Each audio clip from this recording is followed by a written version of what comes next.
여기서 3장, 4장 다 찾으신 줄 알고 한 절씩 교독으로 읽겠습니다.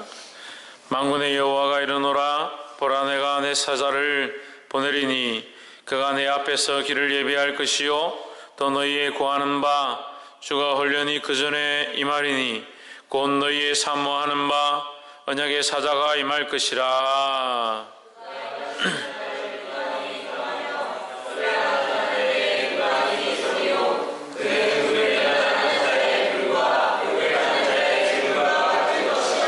그가 오늘 연단하여 깨끗게 하는 자같이 앉아서 레위 자손을 깨끗게 하되 금은같이 그들을 연단하리니 그들이 의로운 제물을 나 여호와께 드릴 것이라.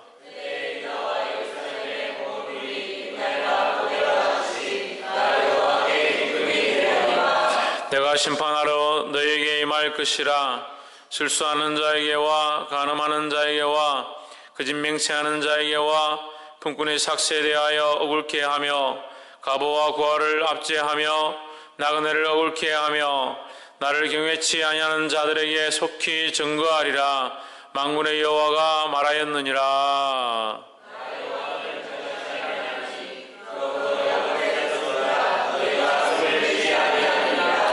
만군의 여호와가 이르노라. 너희 열죄의 날로부터 너희가 나의 규례를 떠나 지키지 아니하였도다.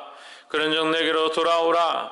그리하면 나도 너희에게로 돌아가리라 하였더니 너희가 이르기를 우리가 어떻게 하여야 돌아가리까 하도다.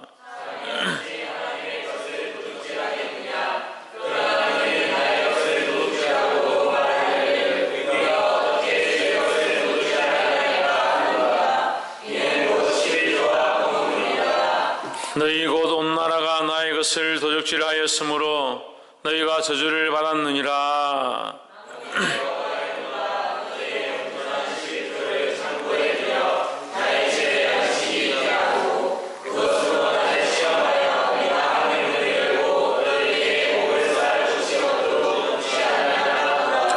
만군의 여호와가 이르노라. 내가 너희를 위하여 황충을 금하여 너희 토지 소산을 멸하지 않게 하며 너희 밭에 포도나무의 과실로 기한전에 떨어지지 않게 하리니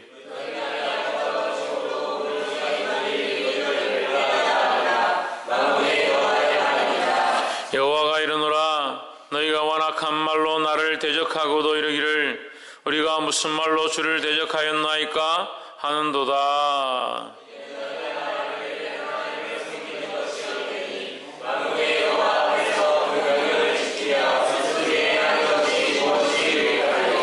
지금 우리는 교만한 자가 복되다 하며 악을 행하는 자가 창성하며 하나님을 시험하는 자가 화를 면한다 하노라 함이니라.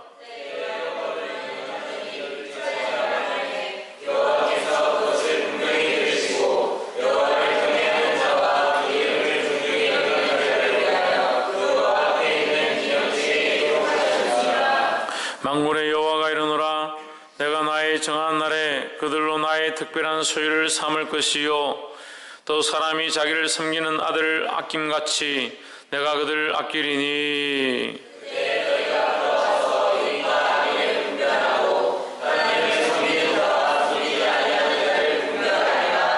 만군의 여호와가 이르노라. 보라, 극렬한 풀무불 같은 날에 이르리니 교만한 자와 악을 행하는 자는 다 조개 같을 것이라. 그 이르는 날이 그들을 살라 그 뿌리와 가지를 남기지 아니할 것이로되.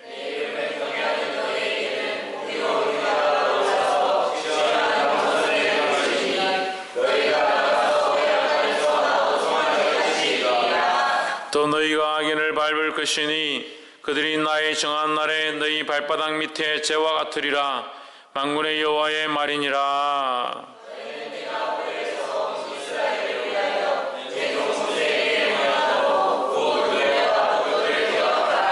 보라, 여호와의 크고 두려운 날에 이르기 전에 내가 선지 엘리야를 너에게 보내리니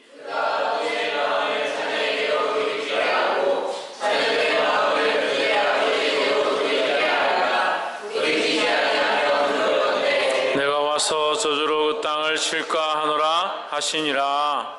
아멘. 할렐루야.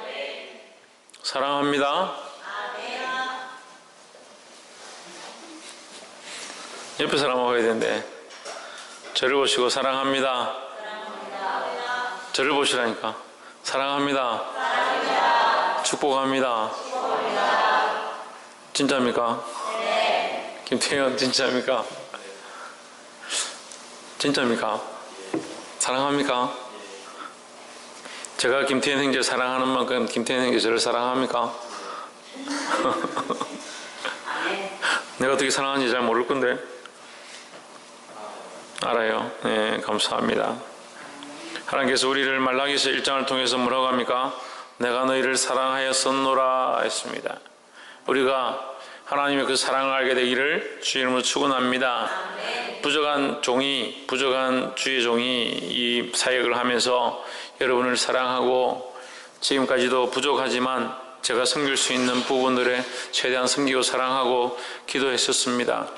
그것은 제가 잘나서 그렇게 한 것이 아니라 하나님께서 저에게 주신 사명, 해주야 뭐라고? 하나님께서 제게 가르쳐 주신 사명, 어떻게 하는 것이냐? 사랑의 빚을 짓는 것이다. 제가 이미 사랑의 빚을 졌다. 그 누구에게? 믿음의 선배들에게 사랑의 빚을 졌습니다. 믿음의 선배들은 그럼 누구에게 사랑의 빚을 졌느냐? 예수님께 사랑의 빚을 졌지요. 그래서 우리가 예수님께 사랑의 빚진 자들이 다 되었다는 거죠.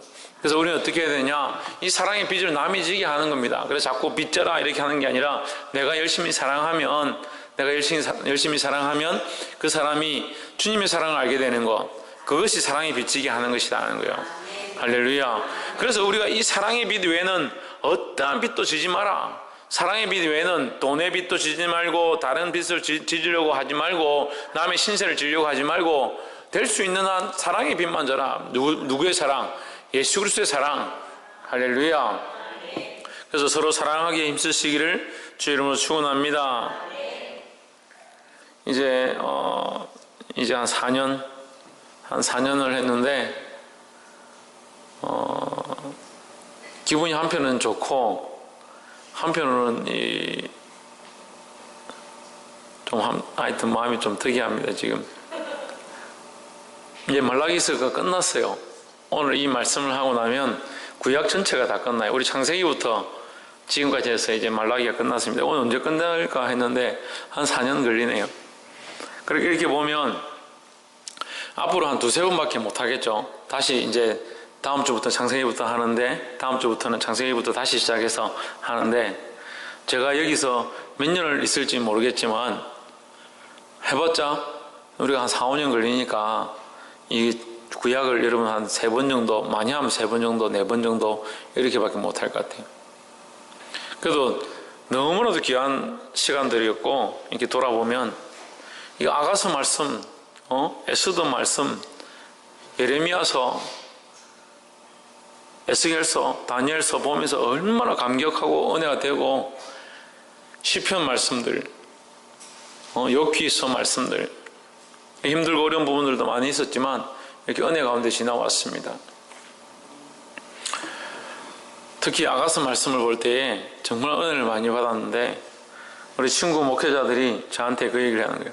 어떻게 아가서를 보면서 은혜를 받느냐? 아가서가 은혜가 되는데요. 뭐. 하나님 우리를 이렇게 사랑하시는 것, 예수님 우리의 신랑이신 것, 그것이 느껴지는데 감격하지 않는 게 이상하죠. 감격스럽고 은혜스러웠다라고 했습니다. 할렐루야.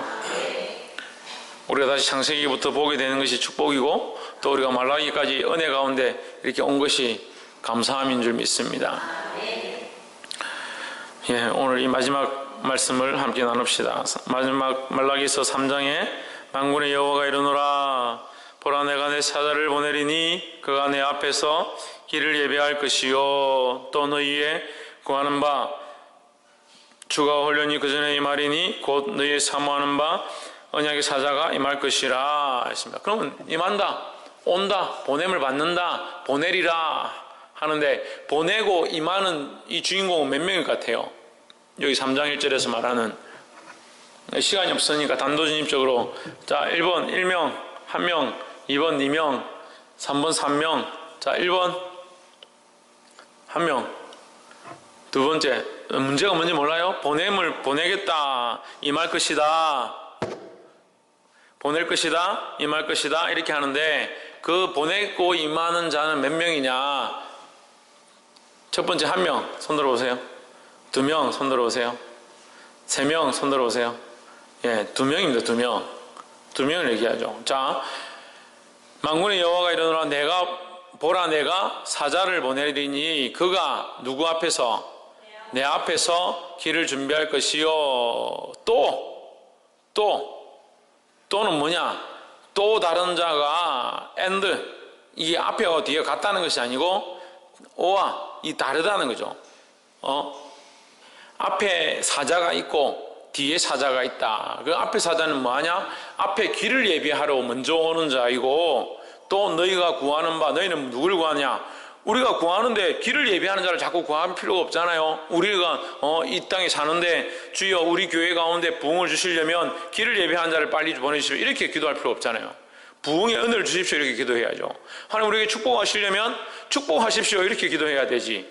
축복하실 자를 자꾸 보내주십시오, 축복하기를 위해서 준비할 자를 자꾸 보내주십시오, 그렇게 기도할 필요 없잖아요. 축복을 위해서 준비할 자는 한 명만 있으면 돼요.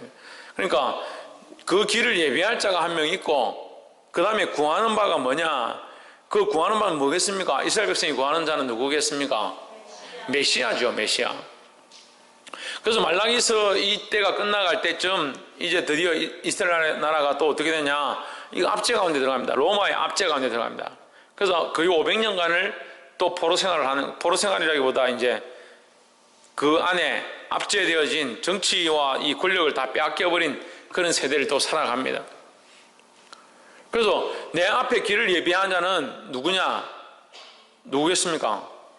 세례 요한이죠. 너희 구하는 바 주가 갑자기 그의 성전에 임하리시리니, 너희의 구하는 바가 예비하는 자면 주가 아니잖아요.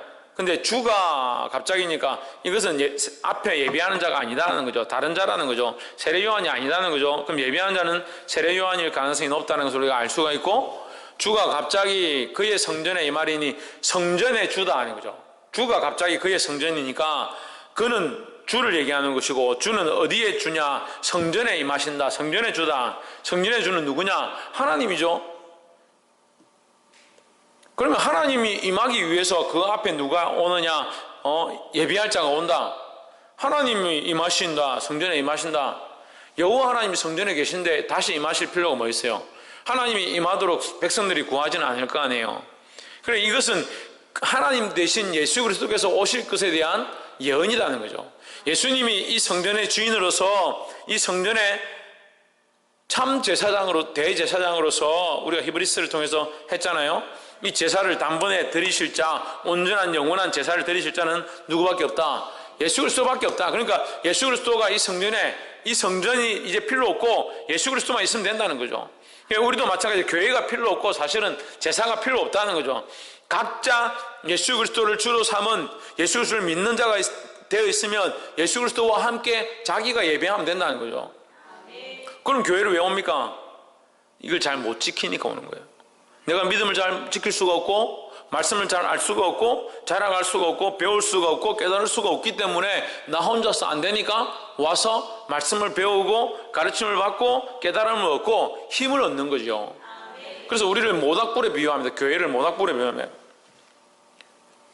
모닥불에 막대기를 하나 빼내면 잘 타는 것 같습니다. 처음에는 잘 타는 것 같습니다. 내가 혼자서 신앙생활 잘 할래, 나 혼자 믿을래, 잘 타는 것 같아요. 근데 어떻게 됩니까? 금방 꺼져버린다는 거죠. 같이 있어야 함께 타오른다는 거죠. 그러니까 이것이 교회의 역할이다. 그러니까 오늘날 이 교회는 하나님 앞에 예배하는 것도 중요하지만 뭐하냐? 함께 도와서 힘을 합치고 교제하고 연합해서 그리스도를 바라보게 하는 데에 있다는 거죠. 그래서 주가 그의 성전에 임하시리니 곧 너희가 사모하는 바 언약의 사자다. 언약의 사자다. 그래서 우리가 지금까지 누차히 봤지만, 너희가 언약을, 우리 어제도 봤잖아요. 언약을 뭐 했다? 너희가 언약을 깨트려버렸다. 너희가 언약을 파해버렸다. 그래서 새로운 언약을 세워야 된다. 그 얘기를 계속하죠. 너희가 율법을 지키지 못했고 내가 원하는 말씀대로 살지 못했기 때문에 이제 이 언약들은 필요 없다는 거예요. 그게 누가 오시냐? 그리스도가 오셔서 이 언약을 새롭게 세운다라는 거죠. 그래서 예수 그리스도가 뭐냐? 언약의 사자이고 그 앞에 보라 내가 내 사자를 보내리니 이 내 사자는 누구냐? 예수님의 길을 예비하는 자다라는 거죠. 그래서 우리가 이것을 세례 요한이라고 볼 수가 있습니다. 그래서 말라기가 끝나가는 시점에 450년경이니까 이제 메시아가 올 때가 얼마 남지 않았죠. 뭐 450년이 길다면 긴 세월이지만 메시아가 이제 450년만 지나면 메시아가 오시니까 이것에 대한 예언을 명확히 하고 있다. 그 예수님 앞에 누가 오느냐? 이게 사자가 온다는 거죠. 이 말을 뒤에서 다시 한번 얘기하는데 4장 5절에 보라 여호와의 크고 두려운 날이 이르기 전에 내가 선지 엘리야를 너에게 보내리니 했습니다. 누구를? 선지자 엘리야를 보낸다는 거죠. 그래서 성경에 이 선지자 엘리야가 그 제자들이 묻잖아요. 예수님, 메시아가 오시기 전에 선지자 엘리야가 먼저 온다고 했는데 이 엘리야가 누굽니까? 그게 세례 요한이라는 거죠. 세례 요한이 보내실 선지자, 먼저 내 앞에 보낼 자, 내 길을 평탄케 할 자라고 할 때 그가 누구냐? 세례 요한이라는, 세례 요한을 예언했고, 그래서 말라기서 3장 1절과 4장 5절에 나와 있는 이 엘리야와 내 앞에 보낼 자는 누구냐? 세례 요한이라고 알 수가 있습니다. 근데 예수님 오시는데, 이 예수님 오시는 것에 대해서 예언하는데, 예수님 오셔서 뭘 하느냐? 2절에, 3장 2절에, 그의 임하는 날을 누가 능히 당하며 그의 나타나는 때에 누가 능히 서리요? 그는 뭘 하느냐? 뭘 한다고요? 금을 연단하고, 연단한 일을 하고, 표백하는 일을 하고, 금은 연단하고, 금을 연단한다는 건 왜 연단합니까? 햄이. 금을 왜 연단합니까? 금을 왜 연단합니까?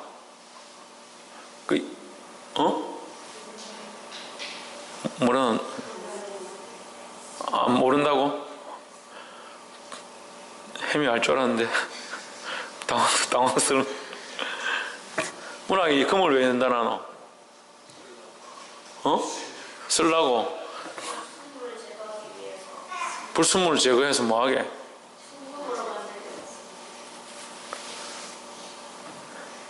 그러니까 자소서를 다 못 쓰지.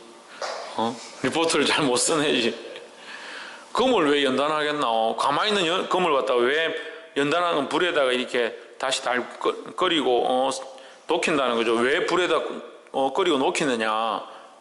그게 왜 연단하느냐 물으면 더 깨끗한 금을 얻기 위해서, 더 깨끗한 금을 사용하기 위해서 더 좋은 아름답고 귀한 기금속으로 사용하려고 만들려고, 그래 사용하려고 하는 거 맞지? 그 말도 맞고, 불순물을 제거하기 위해서 맞는데 주제는 빼고 이게 테두리만 얘기를 하고, 그러니까 다 합쳐서 얘기하면 불순물을 제거하고 더 깨끗하게 만든 다음에 내가 원하는 아름다운 기금속으로 사용하기 위해서 쓰기 위해서.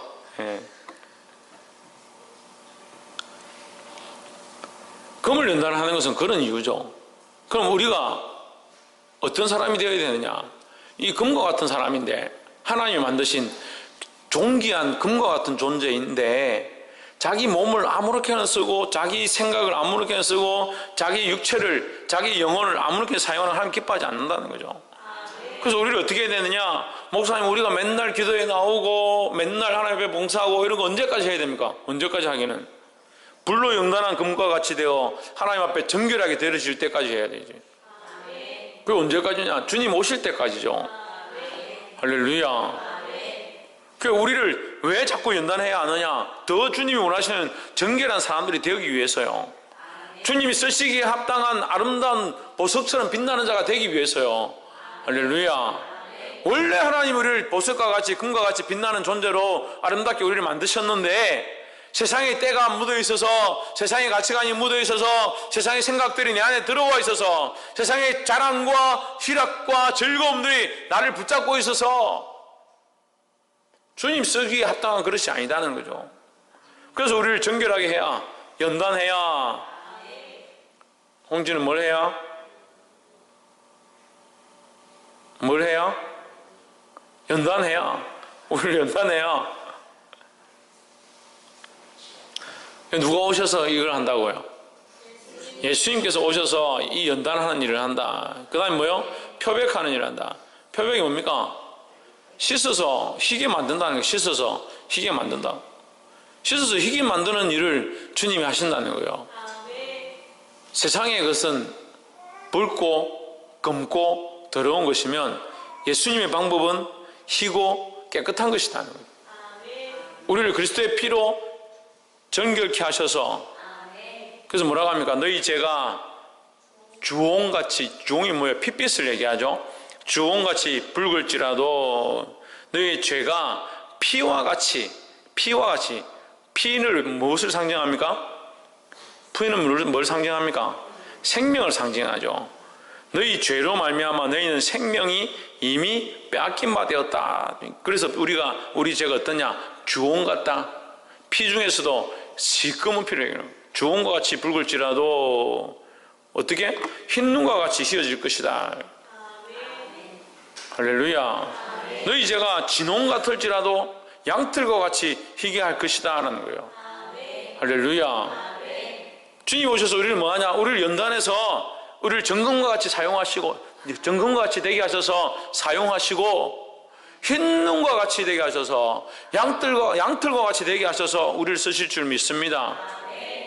그것이 예수님 오신 목적이라는 거예요.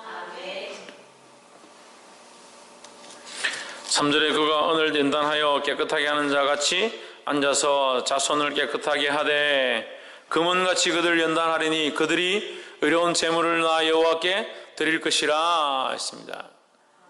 할렐루야. 공의로운 제물을 드린다.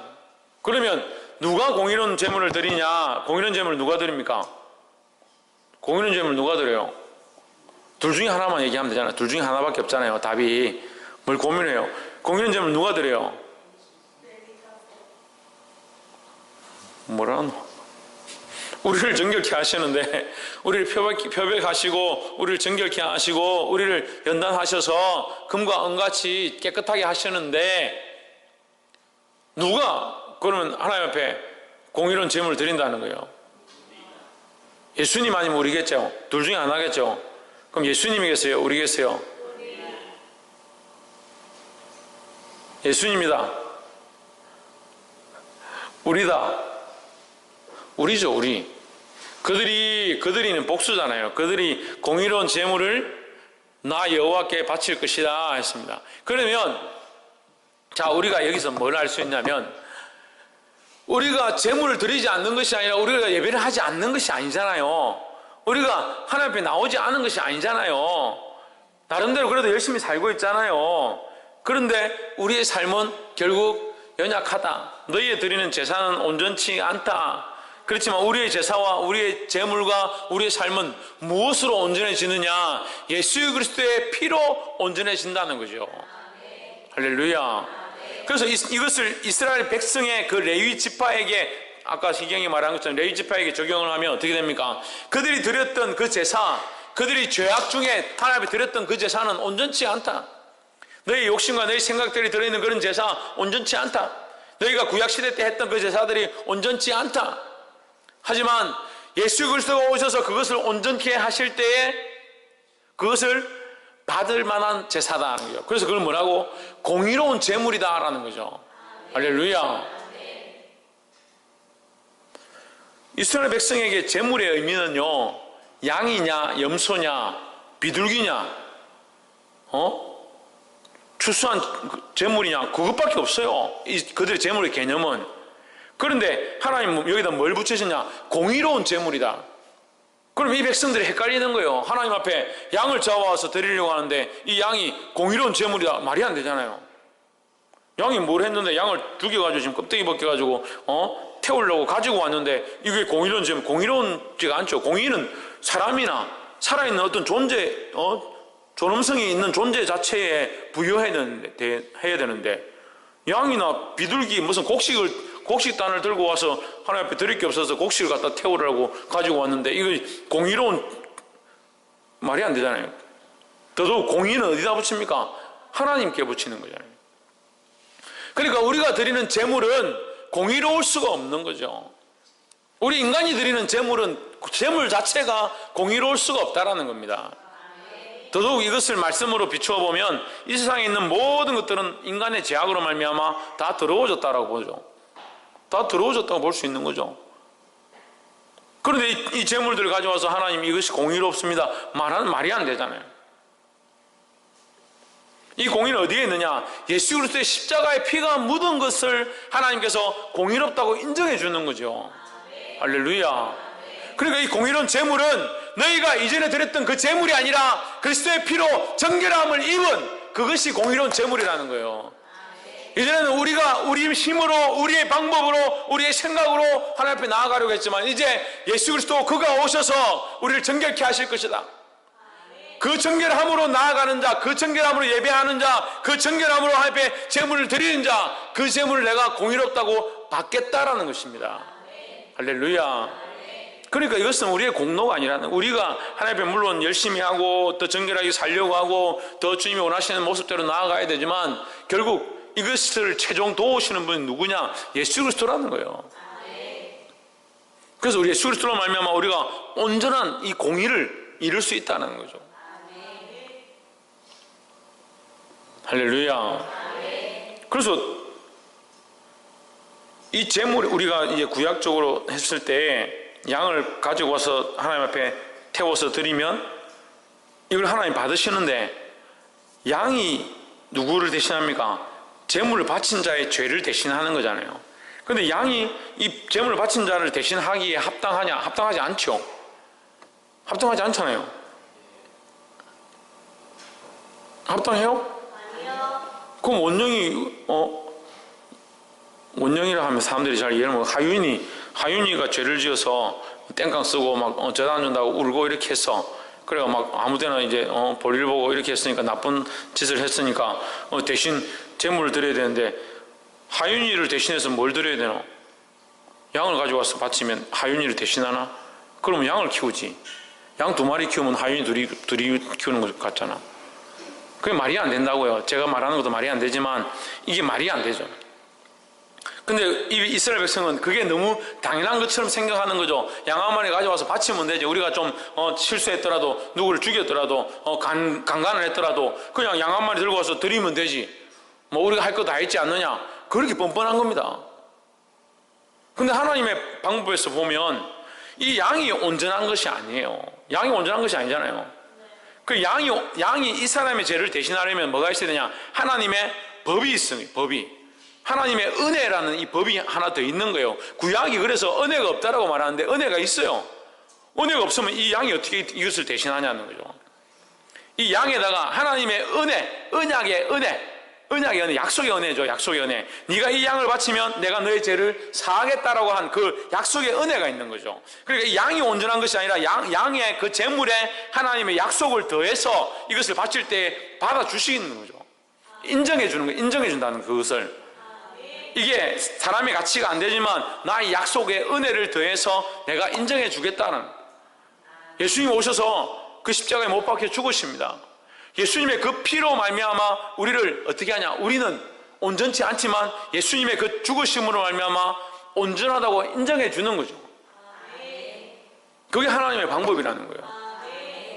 할렐루야.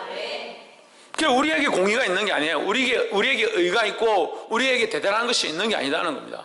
그래서 우리가 예배를 드리고 하나님께 헌금을 드리고 헌물을 드리고 11조를 드린다고 해서 그래 우리는 온전하고 우리가 그만 할 만큼 했다라고 하기에 너무 연약하다는 거죠. 보게 되기를 주의 이름으로 축원합니다. 그래서 하나님께서 그것을 인정해 주신다. 은혜로 인정해 주시고 구원으로 인정해 주시는 그것에 감사해야지. 8절에 사람이 어찌 하나님의 것을 도적질하겠느냐? 그러나 너희는 나의 것을 도적질하고도 말하기를 우리가 어떻게 주의 것을 도적질하였나이까 하도다. 이는 곧 11조와 헌물이라 했습니다. 10절에 만군의 여호와가 이르노라 너희의 온전한 11조를 창고에 들여 나의 집에 양식이 있게 하고 그것으로 나를 시험하여 내가 하늘 문을 열고 너에게 복을 쌓을 곳이 없도록 붙지 아니하나 보라 했습니다. 많은 사람들이 이 말씀을 가지고 11조는 다른 것들은 하나님을 시험하라는 말씀이 없는데 이 말라기에서 3장 10절에는 11조로 하나님을 시험하라 했다. 그래서 11조를 들여서 하나님 시험해보자. 교만한 생각들이죠.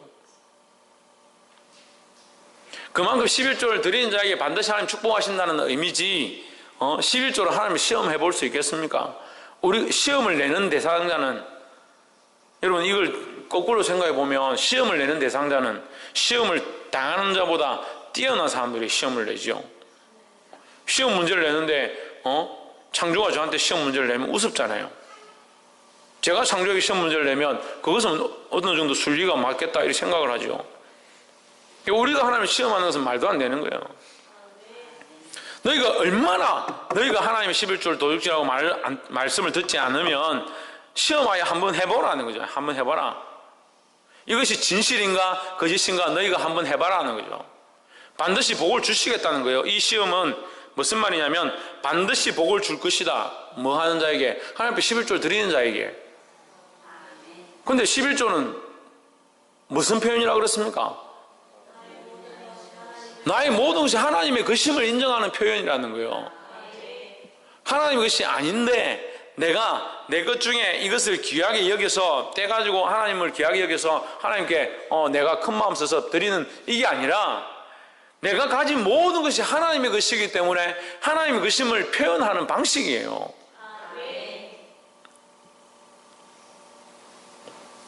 보게 되기를 주 이름으로 축원합니다.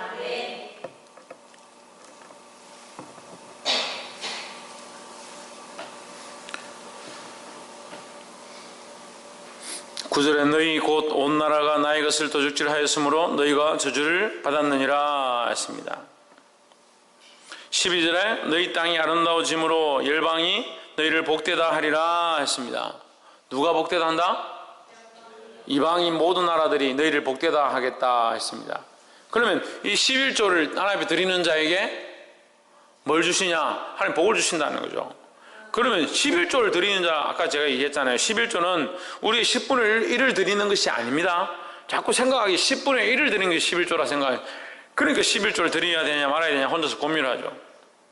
11조는 10분의 1을 드리는 것이 아니라 이 모든 것이 하나님 것인 줄 알고 하나님께 다 드리는 거예요. 다 드리는 것인데 다 드리면 우리가 하나님 앞에 살 수가 없으니까 하나님의 것입니다는 것을 표현하는 방식으로 10의 1을 드리는 거예요. 그래서 이것은 승리를 표현하는 거예요. 승리. 뭘 표현한다고요? 승리를 표현하는 겁니다. 그러면 우리가 이 재물에 온 것이 하나님께로부터 왔습니다. 이 마음에서 이기는 거죠. 하나님, 이 재물이 하나님의 것입니다. 이기는 겁니다. 내 것이다. 이 생각에서 내가 11조를 드리면서 이기는 겁니다. 승리에 대한 표현이다. 어떻게 할 수 있느냐? 아브라함이 전쟁을 하고 돌아오면서 그 승리의 그 예물 중에 그것을 뽑아서 10분의 1을 멜기세덱에게 바칩니다.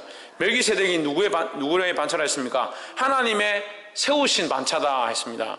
멜기세덱의 반차를 따르는 자가 누굽니까? 예수 그리스도죠. 그래서 예수 그리스도는 멜기세덱의 반차를 따르는 자, 하나님이 세우신 자다라는 겁니다. 그래서 11조를 왜 드렸다고요? 승리의 표현으로 이것을 이기게 하시니가, 이 전쟁을 이기게 하시니가 하나님이시다라는 표현으로 11조를 드린 거예요. 자기가 전쟁을 잘하고 싸워서 이기고 왔는데 이 재물이 많아서 불쌍한 제사장에게 내가 이걸 좀 줘야겠다, 그런 의미가 아니라는 거예요. 이 승리를 허락하시니가 하나님이시니까, 하나님이 승리를 허락하지 않았으면 내가 이것을 얻을 수가 없었다. 내 인생에 내게 생명을 주시지 않았으면 내가 이 재물을 가지고 있지 못할 것이지 않느냐, 그 표현으로 하나님께 드리는 거죠. 그게 우리가 가진 것들이 다 하나님의 것임을 인정하고 내 생명이 하나님의 것임을 인정하고 내 삶이 하나님의 것임을 인정하는 표현들이라는 거예요. 이것을 이기지 못하니까, 이 승리를 하지 못하니까 11조를 주님 앞에 드릴 수가 없는 거죠. 예배도 마찬가지였습니다. 예배를 왜 드리지 못하나? 왜 주의를 지키지 못하고 왜 하나님 앞에 드려야 될 시간들을 드리지 못하나? 이게 하나님의 것이라 인정하지 못하는 거죠. 그러니까 조금 믿음 있고 신앙생활 오래 한 사람들은 그 시간, 주일날 와서 11시 예배 드리는 거, 그것이 주님의 시간이다, 하나님의 것이다, 천만의 말씀입니다. 그게 착각이 심각한 거죠. 우리에게 주신 모든 시간들이 하나님의 것인데 왜 그 주일날 11시가 하나님의 것이다 생각하냐? 우리에게 주신 모든 시간들이 하나님의 것이니까 내가 주일을 구별해서 하나님 앞에 드림으로 말미암아 더 하나님의 말씀을 깨닫게 되고 거기서 훈련되어져서 또한 하나님과 동행하는 삶을 살아서 이 모든 시간 속에 하나님과 함께하는 신앙의 삶을 살겠다라는 그런 표현들이죠. 할렐루야. 그래서 주의를 지키는 것이고 그래서 11조를 드리는 것이다. 마지막으로 4장 2절에 내 이름을 경외하는 너에게는 의로운 해가 떠올라서 치료하는 광선을 바라리니 너희가 나가서 외양간에서 나온 송아지같이 뛰리라 했습니다. 할렐루야. 송아지같이 뛴다. 이 건강하고 활력이 있고 살아있다는 거죠. 그런데 여기에 살아있는 자는 어떠한 일이 있느냐? 치료하는 강선이 있다. 공의로운 해가 떠올라서 공의로운 해가 떠올라서 뭐한다? 치료한 강선이 비친다는 거예요. 누구에게? 내 이름을 경외하는 자에게. 내 이름이 누굽니까? 하나님의 이름. 하나님의 이름을 경외하는 자. 이 경외는 뭐라고 했습니까? 하나님을 가장 사랑하고 하나님을 가장 두려워하는 것을 경외라고 하는 거예요. 말라기시를 마치면서 이 구약 모든 성경을 마치면서 하나님 주신 말씀이 뭐냐? 하나님을 경외하는 자에게 치유의 은혜가 있다는 거예요. 회복의 은혜가 있고 치유의 은혜가 있고 그에게 강건함들이 있다라는 겁니다.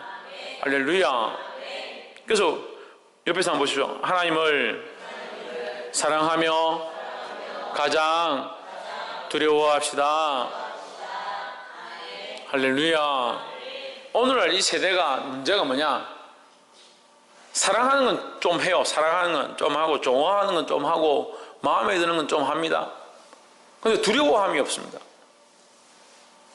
부모를 경외한다. 이 부모에게 표현을 이렇게 하기는 좀 그렇지만 부모를 경외할 수 있어야 됩니다. 부모를 사랑하면서 뭐하냐? 두려워할 수 있어야 되는 거예요. 그런데 아이들이 그게 없어요. 사랑하고 좋긴 한데 두려워하지 않으니까 마음에 안 들면 부모한테도 대들고 자기 하고 싶은 대로 하는 거예요. 선생님도 좋아하긴 좋아하는데 좋을 때는 좋은데 마음에 안 들 때는 선생님한테 함부로 하는 거예요. 왜? 두려워할 줄 모르니까. 우리가 하나님을 어떻게 해야 되냐? 하나님을 가장 사랑하면서 두려워할 수 있어야 된다는 거예요. 할렐루야. 그런 자에게 하나님께서 치유의 은혜를 베풀어 주시고 강건함을 주실 줄 믿습니다. 이제 우리가 이 모든 말씀을 마쳤습니다. 이 모든 말씀을 들은 자들, 저와 여러분 안에 거룩한 은혜와 축복이 함께 하시기를 주 이름으로 축원합니다. 기도하겠습니다. 이 시간 우리 말씀을 기억하면서